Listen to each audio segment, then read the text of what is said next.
I'm happy to introduce Karen F. and Annie W., who will share their experience, strength, and hope, and I'm really looking forward to hearing this topic. Thank you. Thank you.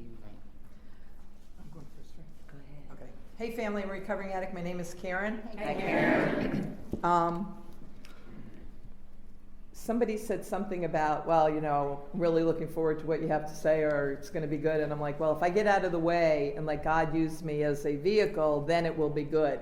If it's me chatting out of my head, not so much. And I've had both experiences. So hopefully, I've been praying, and somebody told me that if I held on to a medallion, that's supposed to be honesty. And so I don't have any of my medallions. I've given them away, but somebody gave me one for an upcoming anniversary I have, so I'm holding on to that for dear life.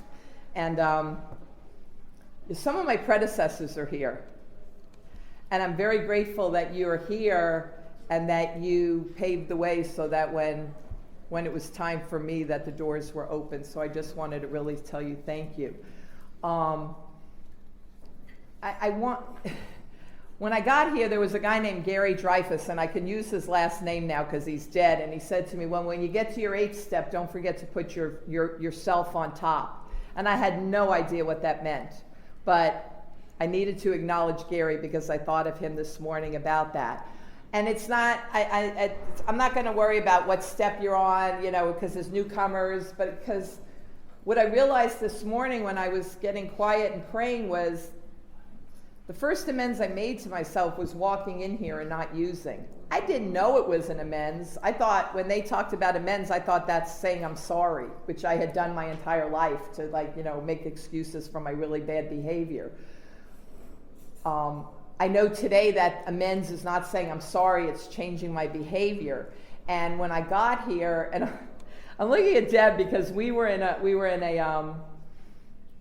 had a step group that was a women's step group outside of the rooms, and you know, my favorite thing to say was, I'm sorry.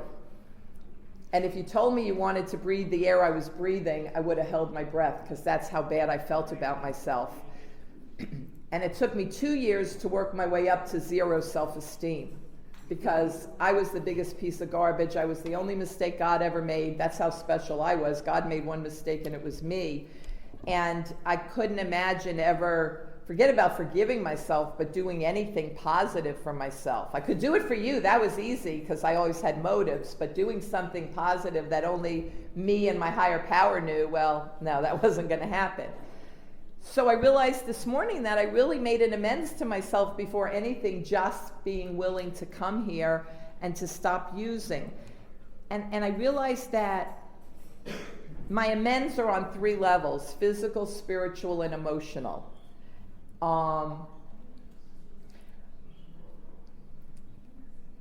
The physical one, the first one was not using, because if I don't stop using, nothing else can happen. And you know, we were talking before the meeting about people with a lot of clean time that made the decision to go out. And that really scares me. I've got an anniversary coming up, and it scares me. And I used to say that I didn't respect this disease. I hated it. I don't hate this disease, because having this disease allows me to be who I am today. But I do have a healthy respect for it, knowing it will come at me in all kinds of ways. It did it this week.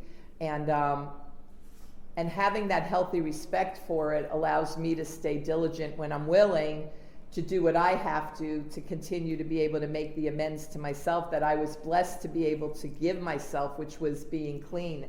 And if you're new, and the word God scares you, you can think of it as group of druggies, good orderly direction. It's loving, caring, a power that's loving, caring, and greater than yourself, because I may use the God word and I don't want to scare anybody else. Well, I may scare you off anyway for other reasons, but I have no idea. So on the physical level, it was not using. As time's gone by, I saw something, I know it's an outside issue, sorry, but there was something on Facebook this week that said, if you don't spend time focusing on your health, you'll be forced later to focus later on your illnesses. And I've been blessed to stay here long enough to have gotten older and had physical things happen. And I embarked on I call it a health journey. I'm still trying to come up with like a really cool name for it, but I haven't come up with anything yet, so I call it my health journey. And, I've done really well, and then sometimes I haven't done as well. But that health journey is an amends to myself, because we do some damage to ourselves. And, I can hurt myself with things that I don't have to pick up a white chip for, like food and shopping and food and, and shopping. I'm still waiting for the sex part, but I don't know when that's going to happen. Maybe never. Right now it's food and shopping. But that amends I make to myself is when I choose to get up in the morning and go for a walk. I used to think I had to belong to a fancy gym and do this so I could no, I've got plenty of concrete outside of my house. I can go outside, get up 15 minutes earlier and I never thought of that as an amends to myself. But it is. Every time I make a decision not to eat, I had cancer, so I'm not supposed to have sugar. Every time I make a decision not to have sugar, that's an amends to myself. The thing about the amends is that I needed to stay here long enough and work enough steps to know I deserve that. And which leads me to the next one, which is that emotional and spiritual amends, which is when I work those steps, one of the amends I get to do is meet myself. Not the person I told myself I was my whole life, not the person you told me I was my whole life, not the person that I allowed other people to make me believe I was and do the things they did to me my whole life. So by spending that time working those steps and practicing those principles, because it doesn't say we do these principles, it says we practice, which means I don't get to a point where I've got it or I don't have to do it anymore. And I remember a while ago saying, I've been really blessed. I've gotten to go to a lot of conventions over the years. At the beginning, I couldn't afford them. I just thought, well, I'm going to go to a lot of conventions, and then I'll get recovery sooner.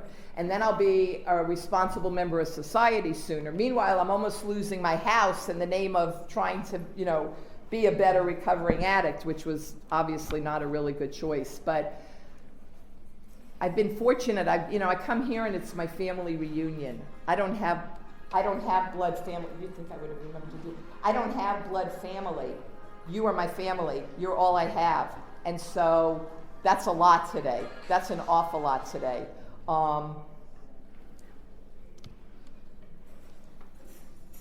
And when I got here, you'd ask me what my favorite color was, or you'd ask me what my favorite anything was. It was what my parents told me it was. It was what the guy told me it was. It was anything but what I do. I didn't know. And by getting to meet myself, that was an amends. I could shed those things. But that also means that I got to learn to accept the things that I call them my less than desirable traits. I don't like the word defect. I thought I was a defect my whole life. So I call it my less than desirable traits. And one of the amends to myself is I get to learn to embrace those and accept those with the same amount of love that I do the things that I like about myself. And that was not easy. I remember Linda Kay used to be my sponsor, and we were outside of Peachford on a Saturday night sitting in her van, and I was writing on my 8th step, and I said, Linda, I was like, I found out something about myself. She goes, oh no, I was on my 6th step. She goes, what's that? I go, I'm judgmental. She said, Karen, all of North Atlanta knows you're judgmental. I was the last one to know. It was like I was so shocked. It was this big epiphany, like everybody in North Atlanta already knew that. And the gift is that she taught me how to accept that judgment with love, that I could accept that about myself with love and learn that that didn't make me a bad person. It's the package. The amends is that I'm all of this, and I get to love and accept all of it. And interestingly enough, like women that I sponsor now, that didn't know me before will say, "You're so loving, I can't believe you were ever judgmental." And that doesn't mean I still can't be, but it means that I watched my predecessors. I watched you be judgmental and talk about it and do those things. I'm looking at you two because you were there with me from the beginning. You two. You two. Deb and Deb, actually. I watched you accept things about yourself that didn't necessarily feel good, but you accepted them, and then you could not make excuses for them. You admitted them, you accepted them, and then you took the action. But when I'm not admitting that I'm judgmental, how can I ever accept it, or how can I ever make a change? And so that amends of accepting, if I can accept you for who you are, why can't I accept me? And that was such an amazing gift to myself. A lot of it's come through my step work. I have always told myself, I was always scared to be humble because I thought you were either an egomaniac or you thought you were crap. I didn't ever realize there was something in between, that humility was not, I love that, I'm sorry, I'm turning this, I don't know why it's not working. I don't know how to use this phone. I got this new phone and it's smarter than me. It's really, I don't even know how to turn it off. I apologize, I don't know how to turn it off.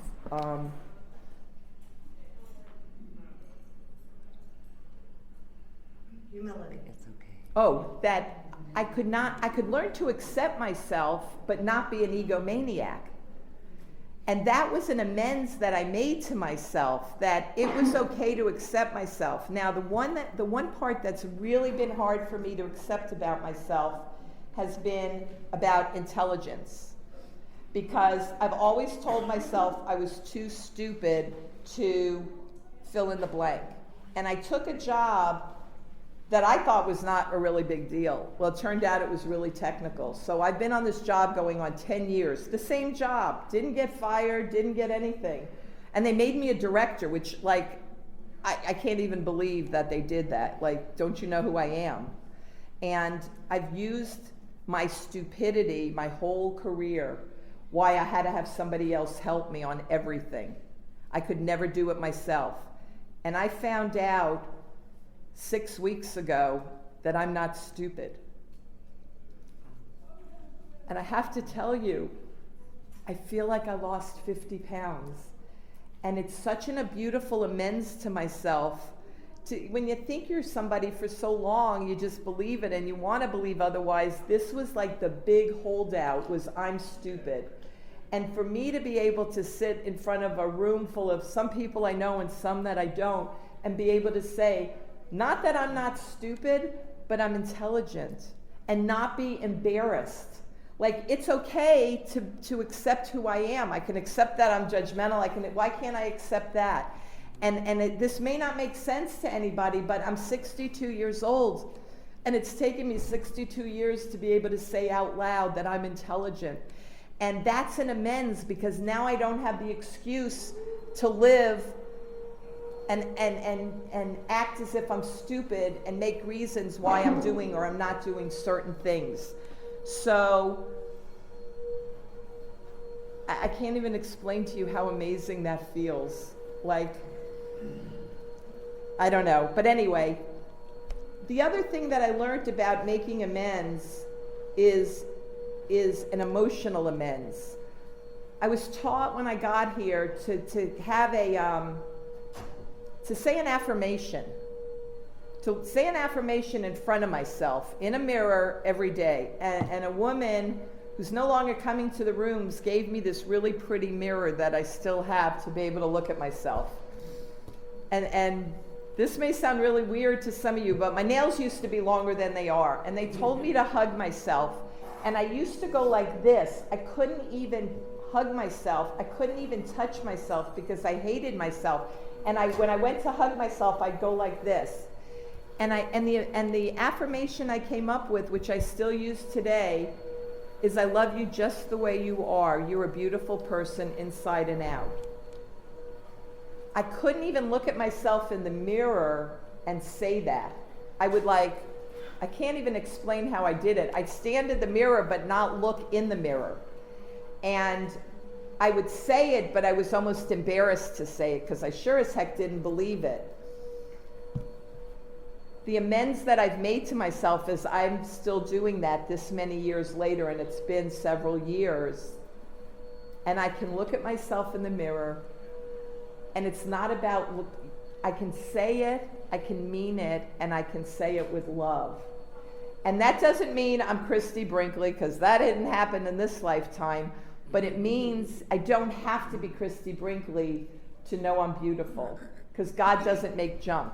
And like I said earlier, I always thought I was the biggest piece of junk, the biggest mistake God ever made. It's okay to accept me. There was a woman named Blaze, who many of you know, who died clean. And she used to say, I may not like the package I'm in, but I like what's in the package.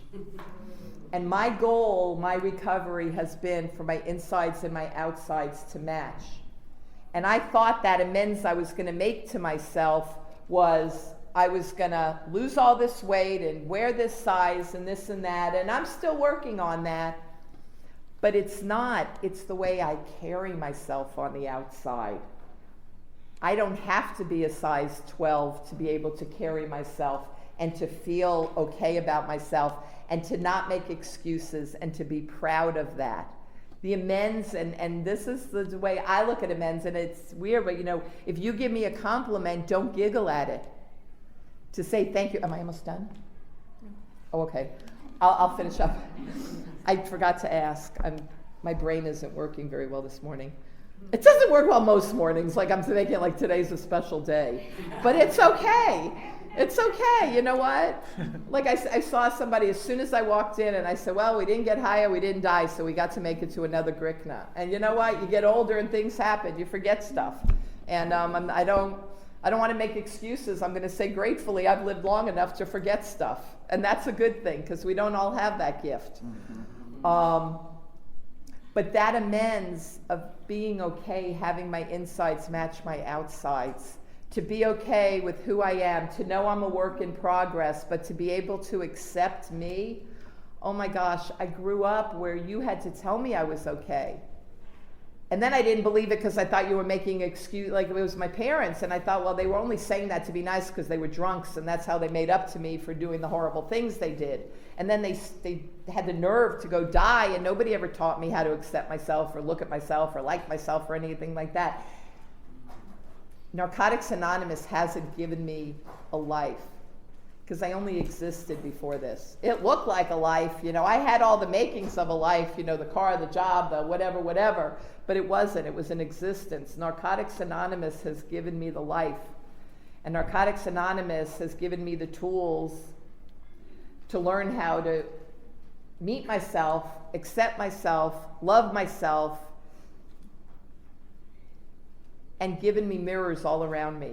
Because when I say my prayer in the morning, one of my prayers is, God, thank you for the people that love me, but especially the people that don't. Because the ones that don't love me or don't like me are the ones that teach me more. The ones that I know are not giving me a hug because they don't want to hug me. They teach me more because I have the opportunity to think, is it about them or is it about me? Have I done something to offend them, or do they just not like me? Because somebody said, Karen, you're an acquired taste, and most people don't take the time to acquire it. And that's okay. I'm okay with that. I don't have to have everybody like me or love me. The only thing I want to do today is live with integrity, stay in my hula hoop, and make amends to me on a daily basis, because if I can't make amends to me with love, how can I really make them to you with love? Because at the beginning, I would say I'm sorry to everybody. There's no 8th step, there was no 1st step. I was just going and telling people I screwed over, I was sorry, but it had no meaning. I didn't know what it meant. I didn't understand a spiritual principle. They're in an order for a reason. And if I can make amends to me on a daily basis for the right motive, then I can make an amends to you for the right motive. And I'm so grateful that I've stayed here long enough to be able to look in that mirror, to say that affirmation every day, because that is an amends, to be able to have gone through that journey long enough to say something for so long and not believe it, and then to be able to look at myself and say, I love and accept you just the way you are. You're a good and beautiful person inside and out. If you knew me when you got here, that's not about me. That's a testimony to this program, my God, and the company I keep. I don't know if I made any sense with anything, but that's all I have, and thank you so much. Thanks for Thank sharing. Annie W. Good morning, everybody. I'm Annie from Omaha, Nebraska. And, Welcome. Thank you. I just learned 15 minutes ago that I was doing this. Well, 45 maybe. I'm glad I had eaten, or it might not have gotten done. You know, I came down here to see my sponsor speak, and she had offered up my service. and you know, I've been taught that you don't say no. And I know what our literature says. I know that I don't have to have that in front of me to be able to share from my heart and share my experience, strength, and hope. And I got an opportunity, you know, right when they came to ask me, I said, oh my gosh, I'm going to go have a cigarette. And she said, well, that's making amends to yourself. And she's right. You know, I still have things I actively have to work on in order to make amends to myself today. And I have to be forgiving about certain things that I haven't been willing to do yet, you know, because I had a spine surgery 2 months ago, and I had one 10 months ago, and this one they wanted me to quit smoking. It was my neck, and they said, you got a good chance of not fusing if you don't. And I said, why this time? You know, you didn't make me before. And they talked about the intricate little bones and the intricate little things, and I made it 2 weeks vaping at a 0 nicotine level and had Christmas Eve at my house, and it was nuts, absolutely off the charts nuts. And I went out and had my first cigarette a week after surgery. And you know, there's things still today I have that are active in my life that as long as I live, I'll have things to work on. But thank God that I've come as far as I have, because I didn't know who I was. I didn't know where I was from. I was adopted at 2 weeks old into a wonderful family. And then I went to school. And when I went to school, it was a small religious community, and they all knew I was adopted, you know, and I was a chubby little girl, and I was adopted, and I was Annie. So to my brother, I was little orphan Annie, and that caught on, you know. And so all my childhood growing up, I would go to the Girl Scouts, and we would go camping, and the girls didn't want me in their tent, you know. I'd have to stay with the leader. And you know, some of the pain and things we go through, whether it's using parents, or whether it's incest, or whether it's childhood fears, things that we bring with us to recovery from our childhood, we have a lot of pain. We don't get here without a lot of pain. And there's something that makes us tick, and there's something that makes us use. And finding out, I met my blood mom at 29 years old. I had 4 years of recovery. And finding out that she was in addiction and my blood father was in addiction. And that was the reason they weren't together, you know. And I had a blood brother that was 15 months older than me that she had not given up, but he was real sick when I was born. And my father had beat her, so she was living with my grandma. And so she had no choice but to get me up for adoption, you know. So I had this part missing just forever in my life. And I had wonderful, wonderful loving parents that I grew up with. But it had nothing to do with that. It was that piece in me that was the hole that I couldn't find. And I kept looking for it and looking for it and looking for it, you know. And So the amends process is a long process, and it does affect so many areas of our life. I couldn't even look in the mirror. She was talking about, like, when I went to treatment in 85, she's talking about the self-talk stuff, and the putting affirmations up on your mirrors at home and stuff. And I thought, I don't even deserve that. I'm not going to believe it. Why should I do it? And, over time it was doing the nice little things for me. Like, I came in and recovering anorexic as well as part of my addiction. And I did come in recovering. I am in recovery from it now, most of the time,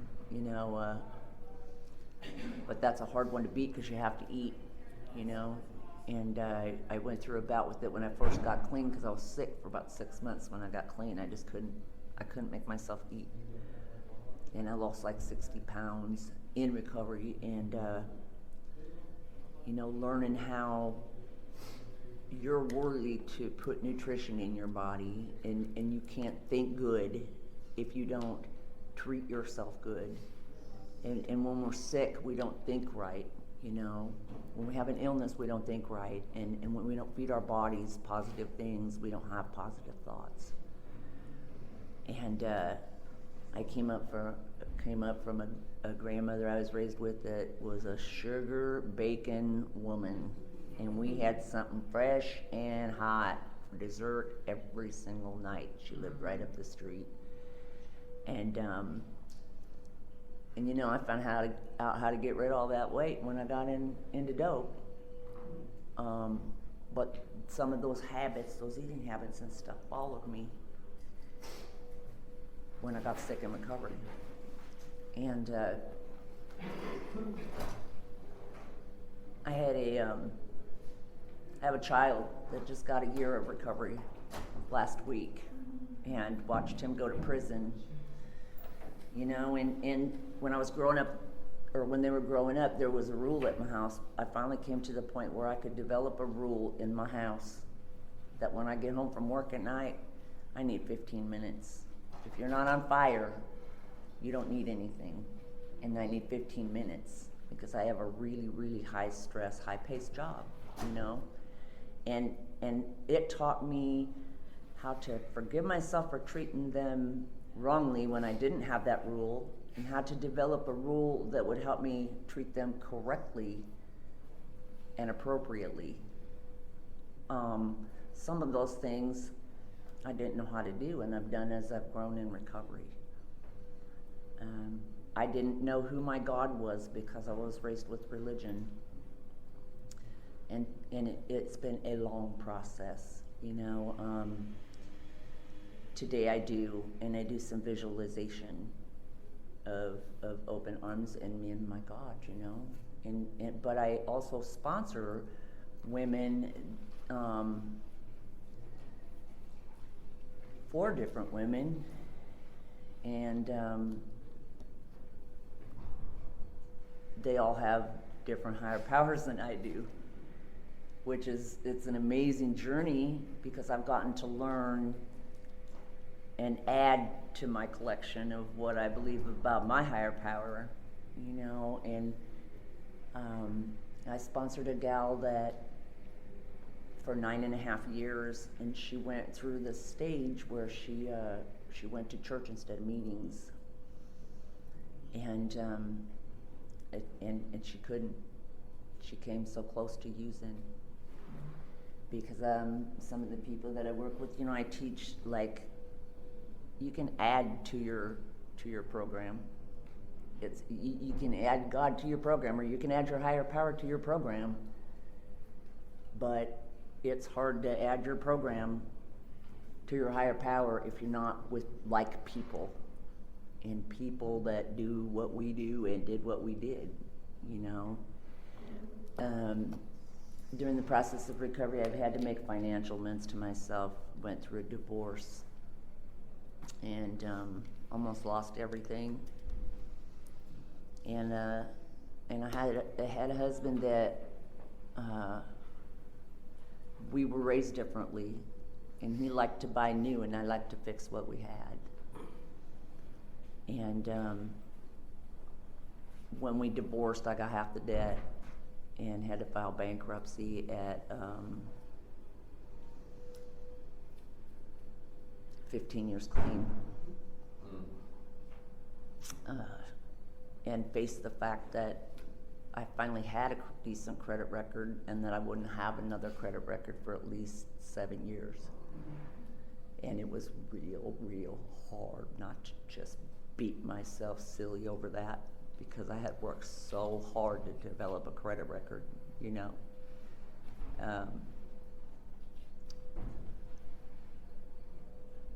Work on some step work with my sponsor a couple years ago. She was we were talking about, because my kids were going off on me about ordering stuff online, you know.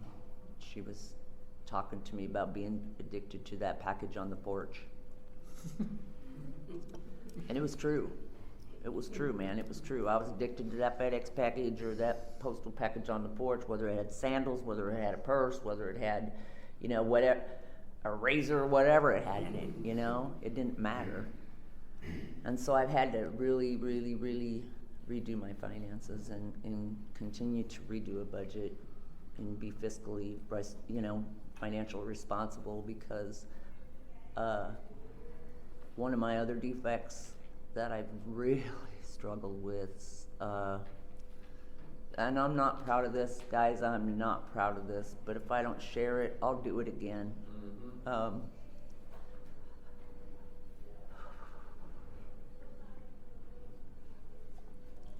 When my mom died in 2001, the mom that raised me, she was my best friend. I lived for 1.5 years in a casino.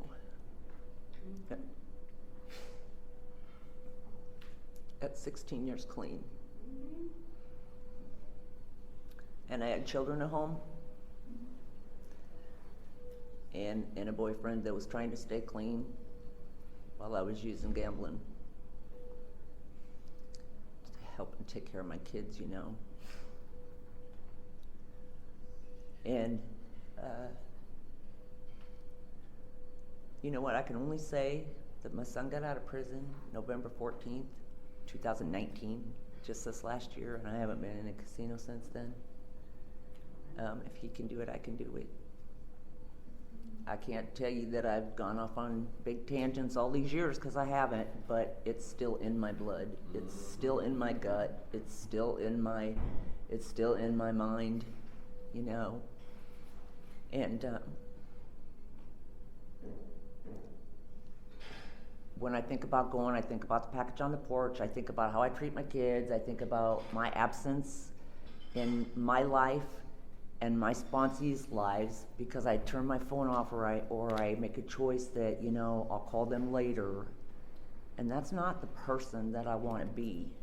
I want to be on that phone with them. I want to be there 100% for them. I want to love them just like they are, just like somebody loved me, just like I was a broken person, you know. And I buried 2 sponsors, and the first one kept saying, you know, and this is not God specific, this is programmed to me, because I don't want to blur our message either. She said, "You're a precious child of God, and you deserve to be joyous, happy, and free." And that was one of the first things that I held on to, that I could wrap my head around, that was simple, that was a concept that would help me stay forgiving to myself, and to know at some point that I would believe that I deserved some good things.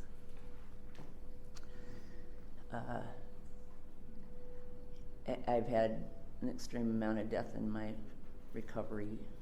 I've buried my mother and my father and my only brother. And I shared last night, I don't know if any of you were here last night when I shared, but if you were, I'm sorry, I'm going to repeat it, because it was a big deal in my life. my son and daughter-in-law were staying with me. It has to be 6-7 years ago. I don't know how long Carson's been gone now, but I had a 16-month-old grandson, and they had another one, and he was born with spina bifida, and he was doing really well. And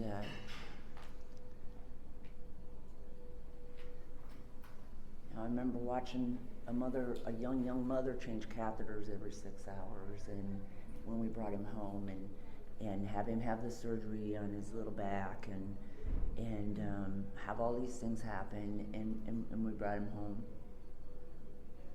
And 4 months later, I was babysitting them while she was at work on a Saturday, and we were having trouble with formula, and she said, "Did you use the yellow can or the blue can, whatever, you know?" And I told her, and I said, "I put the other one up so I wouldn't use it." And so we went about the day, and that night he was just real fussy for her, and she was out and about with him, with the kids. And the next day, my youngest son was working at a restaurant as a manager. He was working split shifts, and he came home in the afternoon, and we had baby Carson in a little rocky thing on the table, right? And I said, "Look, he is so happy." I said, "Get your phone out and take a picture of him." And I said, and so he did. And he's kind of a spoiled son. He's like, don't want to be bothered with that. That's not my child, you know. And so he took a picture of him, and I said, "Take another one." He's smiling now. And he said, "I'm not going to take another one. I got to take my phone out." I said, "Take another one, please." And that night, Alexandria had gone to get baby daddy, my son, other son, from a friend's house, and I was with the kids, and the baby was sleeping downstairs. And I went up to read the little one a story, and we went back downstairs, and I just felt like I was going to vomit walking around the corner, and he wasn't breathing. And, you know, I didn't have a phone down there, so I ran upstairs and did CPR on my bed, and he did not make it, you guys. He died in my arms. And to have them walk in the door and look at me and get to the hospital and have her entire family there looking at me and knowing that baby died in my arms. It was a really, really, really hard thing to sort out. And you know, if I didn't have a higher power at that time, I wouldn't have made it. And if I hadn't had the girls in my life that I sponsor, I wouldn't have made it. And if I hadn't had a sponsor that took that last picture to the print shop who's here today and made pictures of that for the funeral of him, I wouldn't have made it. It has been a process, making amends to myself and knowing that I didn't do anything wrong. All I did was love this child. All I did was love this child.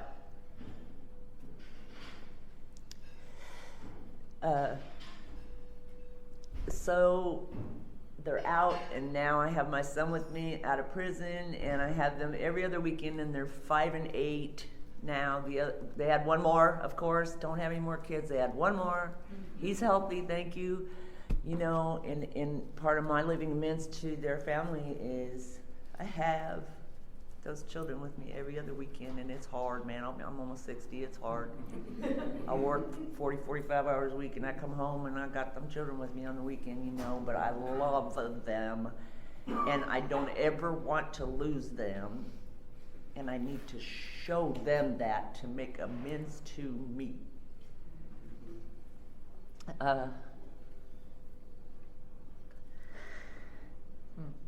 I teach the girls that I work with, the women that I work with, how can you forgive other people if you can't forgive yourself?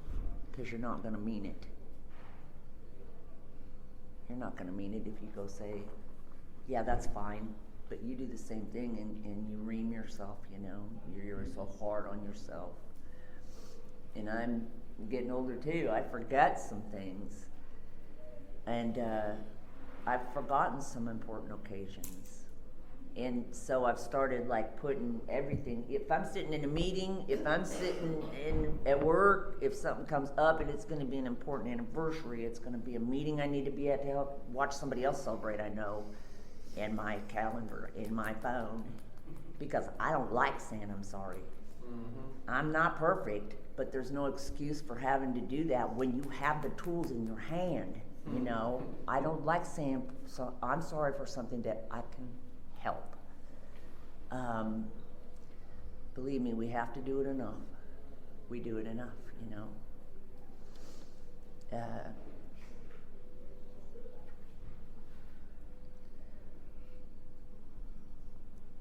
Part of loving ourselves is knowing, you know, knowing ourselves. Part of making amends is knowing ourselves. What are our triggers? What are our eating habits? What are our sleeping habits? You know, if you don't dig into that stuff in the steps and you don't know who you are, how can you fix it?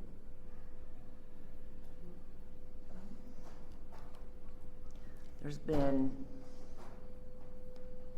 you know, I've come to rest and come full circle with so many things that if I were to die tomorrow, I could be okay with it.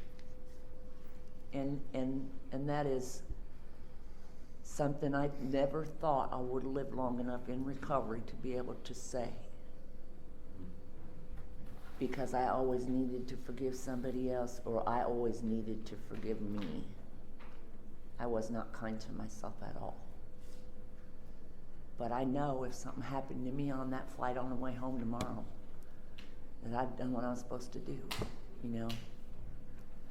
And that gives me that peace inside, that calm inside that I didn't have before I walked in here this morning, let me tell you. But I got a gift this morning. And a girl I met at the World Convention from Colombia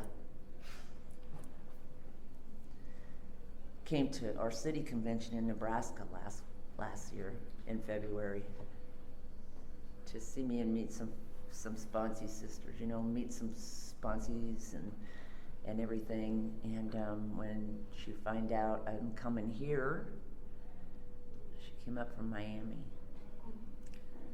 And God has just the right thing for me at the right time. When I walked out of that restaurant this morning and my heart was going like this out of my chest, going, what am I going to say in 15 minutes? I need my literature, you know?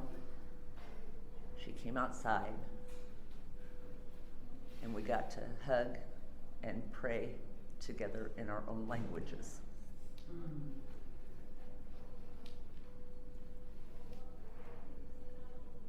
How much better can it get? And for that, I'm truly grateful. My higher power has shown me a life if I couldn't have planned this life because I couldn't forgive myself. I couldn't have planned this life because I was never worthy of it.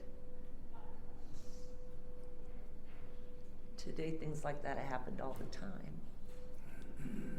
You know, I have to actively work on forgiveness of myself the way I've raised my children as well.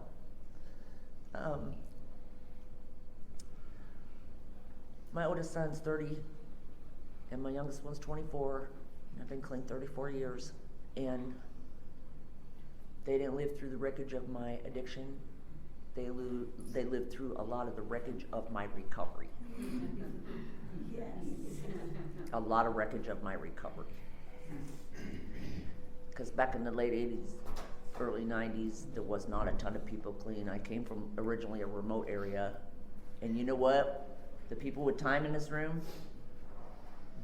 if you came from a remote area and you had to drive 400 miles a week to meetings your whole first year to get to one because it was 60 miles away, you didn't have nobody tell you it was right and wrong. And we made a lot of mistakes. We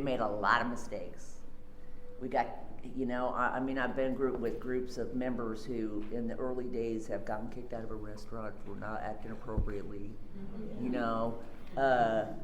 Skinny dipped and asked not to come to a state park again. Like, really, really, like, late 80s. But thank God we got to still keep coming back to Narcotics Anonymous till we could figure out that wasn't appropriate. I walked into the rooms with cut-off shorts frayed off over the cheeks of my butt and a halter top and no bra and biker boots. And I didn't care. Ladies are, a lady is somebody that is my mother or my grandmother. They're a lady, not me. I'm not a lady, And today I'm a lady. Today I'm a lady. And I say please and thank you. And open the door for people that are handicapped. And I don't park in their spots. And I do things like that, I didn't think I was gonna cry. That's right. I cried for 2 years, literally. My sponsor will testify to that. The first 2 years I was clean. She wasn't there where I lived yet, but I would walk into my home group on Friday night, and they'd move the Kleenex box to where I sat for 2 years. Because they knew. They knew I was gonna cry. They knew I was gonna cry, And I contribute that. I don't know, it's kind of weird. I say I'm a Pisces, I'm real sensitive, and it doesn't matter who you are or what you are. I'm just real sensitive. And when I feel things extremely deep. So one of the things I've tried to learn about myself so that I'm not so hard on myself is that how many years of recovery that I had extreme highs and lows. It was not even necessarily drama, it was the extreme highs and the extreme emotional lows. So one of the hardest things for me was, to find some kind of peace and some kind of balance between that. And about 15 years clean, I started being treated for depression. And that was due to hormonal changes and my age. After my divorce, my kids would be ready to go leave for their dads for the weekend, and I could barely lift my head up to kiss them goodbye, and I didn't know why. And that part of seeking that additional help, talking about it in the rooms, asking other women in the rooms, networking about what this is, why it is, whether it be pregnancy, menopause, I've experienced all that in recovery. Finding out that I'm not going to stop till I find the solutions. And I'm try to be very solution driven. And that's part of what helps me be sane in forgiving myself, is to drive for the solutions, to drive how I can be better, whether it be physically, mentally, financially, spiritually, emotionally, how I can be better and how I can live better, like one situation at a time, whether it's any of those things. Sometimes I just got to break it down, and focus on what is right in front of me. I have a love to live in the future. I love to live in the future. And, my sponsor has taught me a lot about being where my feet are. She's taught me about being right where my feet are. Because I was so excited to come down here this weekend and get to be with her for the weekend. We only see each other physically once or twice a year. And so, she's my mama. She knows it. She's my sister, she's my mama, she's my sponsor. We've been together about 20 years, And then to see Jenny and a friend called me Sunday morning from Nashville and said, send me a flyer, I'm coming to the convention to see you, and I'm at Hammett World, and he'll be here, you know? Like, watching this network unfold is so crazy, just beyond my wildest dreams. The first World Convention I ever went to was in '87, and I was so busy up some guy's business, that I'm lucky I didn't get loaded. Because I didn't want him to go to the workshops, I didn't want to go to the workshops. Codependency kicked my ass. My codependency in the rooms with men kicked my ass. It cleaned the street with me. And I'm not proud to say this either, but it took me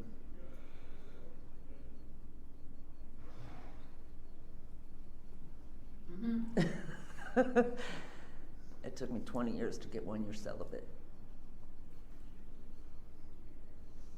And my message is not to screw your way through the program. My message is don't leave before the miracle happens. Because today I have 8 years celibate. And I'm truly grateful and truly proud of that. That was a long amends process to myself. Real long and a lot of baggage, you know. What tangled webs we weave sometimes. I'm just so emotional right now, you guys. I'm just so emotional. Thank you so much for letting me share my heart with you. And I know I was all over the place. And I know this wasn't planned. So I know whatever came out had to be from God. I asked him for that this morning.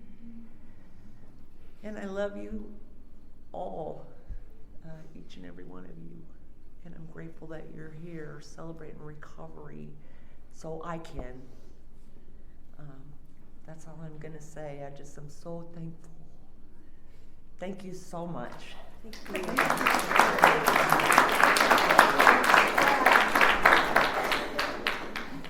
Okay, we have about 25 minutes. If somebody else would like to come up and share their experience, strength, and hope on making amends to yourself.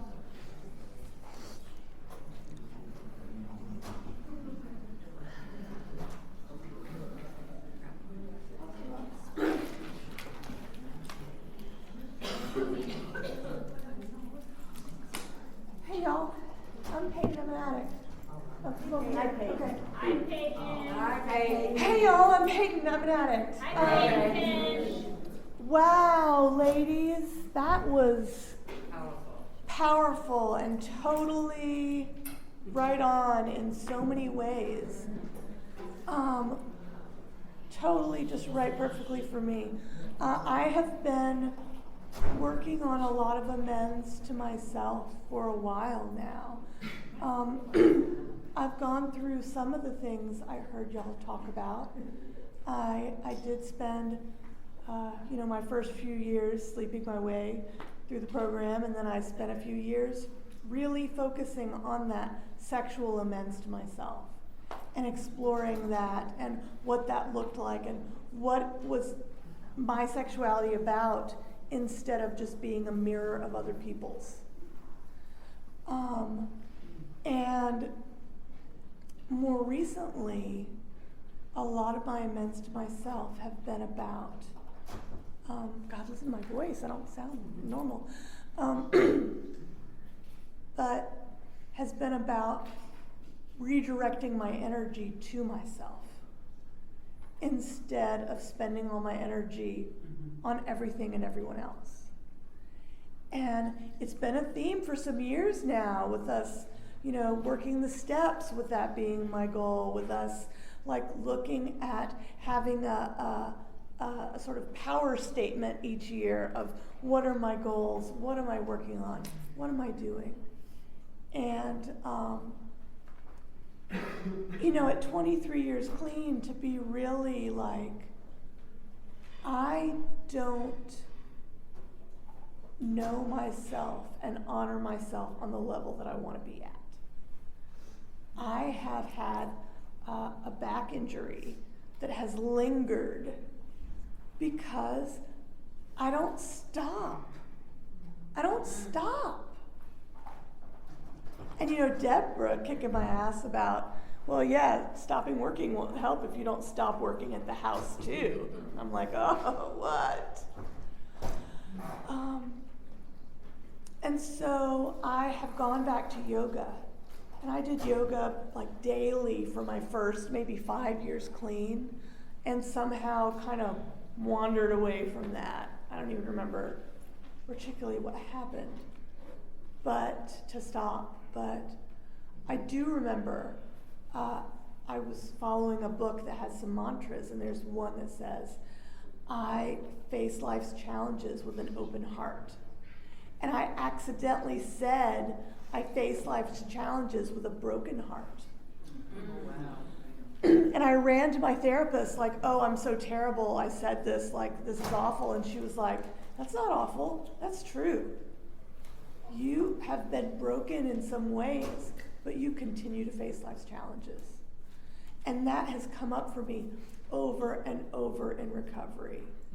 In the wreckage of my recovery, and losing my house to foreclosure, and bouncing around and not providing my daughter a stable life, and feeling so depressed for some years. I really should have been hospitalized. I was off the chain.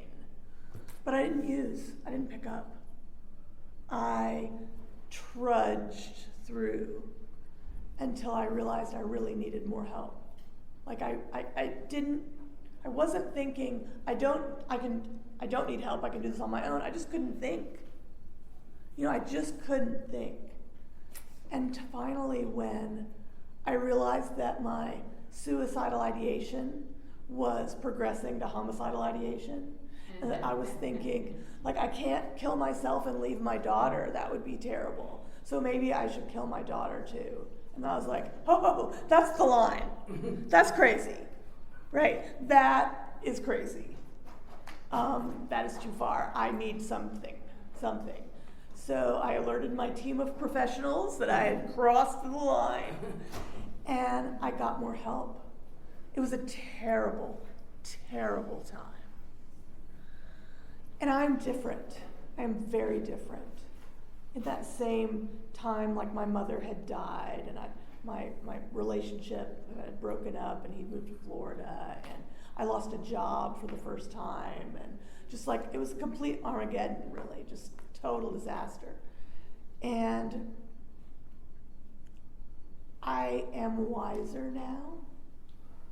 I am not happy, joyous, and free the way I was before, when I believed that I had sort of paid my dues with my suffering, and that now I would be safe in the universe. And coming back to a spiritual place of being able to say, okay, I'm not as happy, joyous, and free as I was, but I'm okay. And I work with plans now instead of just faith. Because hope and faith are not a plan. It's not a strategy, right? I was just like, oh, everything will be okay. And it'll be okay in the end, but it's not the end. So, like, now, to be really refocusing again on myself. I've got the structure to where I am as safe as I can be for now. And that I am looking at, how can I heal more? How can I honor my growth more? How can I, and like doing this yoga, I'm doing like 3 or 4 classes a week, and I simultaneously feel more in my body, and like my body is more awkward than I ever noticed. Mm-hmm. Like, I have this belly now that I didn't have when I did yoga before. Like, I just can't get into some positions because there's this thing in my way. Like, what is that? And some of the things y'all said about food and recovery was really striking to me, because I've never focused on that. I've never really struggled with that. I had this sort of pattern that I didn't realize till later, that if I did get depressed or unhappy or upset, then I wouldn't eat. So I would lose a little bit of weight, like not a lot, but some. And then I'd get happy and I'd eat more and I'd gain some weight. But I'd then get upset again. And I didn't know that was what was happening. I just, I was in a pretty, okay range. And it wasn't until, again, I had my daughter and I realized I couldn't fuck around with, I'm just not going to eat. I realized that thinking was self-punishing and that thinking was going to hurt her more than it would hurt me. Because not having adequate nutrition would leave me even more unbalanced. And I've had another child since then, and my body is a different body than I used to live in. And I'm aging, and my body is not like, yeah, we can just do that. Yeah. And, figuring out how to keep going. I didn't think I was gonna, middle age was not something I considered when I was using. It wasn't gonna be that was not a thing. But it is totally a thing now. It's a thing. It's a thing. Right? I'm 46. I got 23 years clean. I got clean when I was 23. That's crazy. How did that happen? But that happened because I was crazy. I was miserable. I was off the chain. I was a disaster. And I've learned that while I can be a disaster in recovery too, I don't have to be as self-destructive. I at least notice some ways that I'm self-destructive now. I can adjust some things. And that amends to myself, I just hadn't thought of it in that framework until this workshop. So thank you very much. Thanks for letting me share.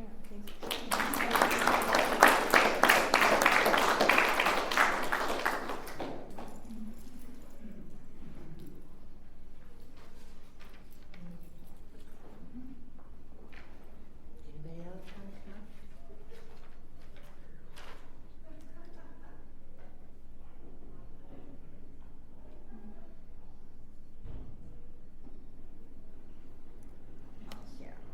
Hey family, I'm Karen. I'm an addict. Hey, Karen. And just real briefly, I heard a lot of things that I could totally relate to, and even that very first one of not using was my very first amends to myself, and I did not know that that's what it would be.